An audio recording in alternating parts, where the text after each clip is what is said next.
इस समय की सबसे बड़ी खबर ये आ रही है कि बीजेपी को अपना अगला राष्ट्रीय कार्यकारी अध्यक्ष मिल गया है।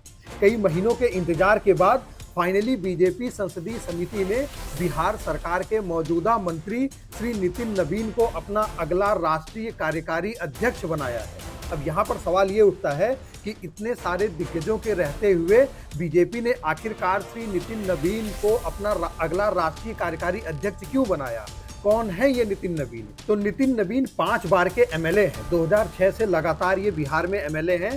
पहले पटना वेस्ट से थे, उसके बाद बांकीपुर से। इनके पास सरकार का भी अनुभव है और संगठन का भी। 2021 में ये बिहार सरकार में रोड कंस्ट्रक्शन मिनिस्टर बने। 2024 में कानून और अर्बन डेवलपमेंट मिनिस्टर। इस समय भी ये बिहार सरकार के कैबिनेट मिनिस्टर हैं। अगर संगठन की बात करें तो 2016 से लेकर 2019 तक ये भारतीय जनता युवा मोर्चा के बिहार प्रांत के अध्यक्ष रहे।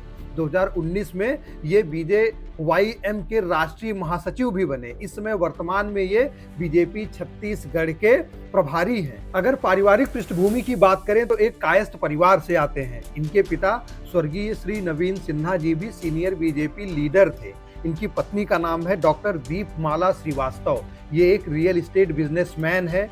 RSS से भी जुड़े रहे हैं। इनको जमीन से जुड़ा बीजेपी कार्यकर्ता माना जाता है। अभी ये महज 45 वर्ष के हैं, यानी खासे युवा हैं और बीजेपी अब अपनी अगली पंक्ति की लीडरशिप भी तैयार करना चाहती है। प्रधानमंत्री श्री नरेंद्र मोदी समेत बीजेपी के जितने भी वरिष्ठ नेता हैं, उन्होंने श्री नितिन नवीन जी को राष्ट्रीय कार्यकारी अध्यक्ष बनने की बधाइयां भी दी। अब यहाँ पर एक कैच ये है कि नितिन नवीन बीजेपी के अगले राष्ट्रीय कार्यकारी अध्यक्ष हैं, पूर्णकालिक अध्यक्ष नहीं। लेकिन बीजेपी का इतिहास ऐसा रहा है कि जो भी बीजेपी का कार्यकारी अध्यक्ष होता है वही बीजेपी का पूर्णकालिक अध्यक्ष भी बनता है। अब यहाँ पर एक सवाल ये उठता है कि इतने सारे धुरंधर नाम, धर्मेंद्र प्रधान जी के नाम की चर्चा हो रही थी, शिवराज सिंह चौहान जी के नाम की चर्चा हो रही थी, इन सब को छोड़कर आखिरकार जो बीजेपी की केंद्रीय संसदीय समिति है उसने श्री नितिन नवीन जी को ही बीजेपी का अगला राष्ट्रीय कार्यकारी अध्यक्ष क्यों नियुक्त किया। तो देखिए, बीजेपी के बारे में हमेशा ये कहा जाता है कि यहाँ पर जो भी जमीन से जुड़े कार्यकर्ता हैं उनको कभी भी फर्श से उठाकर अर्श पर पहुंचाया जा सकता है। आप मन लगाकर काम करिए। बीजेपी की ये हमेशा परंपरा ही रही है।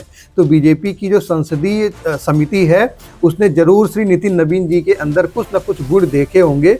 इसी वजह से उन्हें अगला राष्ट्रीय कार्यकारी अध्यक्ष बनाया जा रहा है। आप इस चुनाव के बारे में क्या सोचते हैं? कमेंट करके हमें जरूर बताइएगा। मिलते हैं अगले वीडियो में, तब तक के लिए नमस्कार।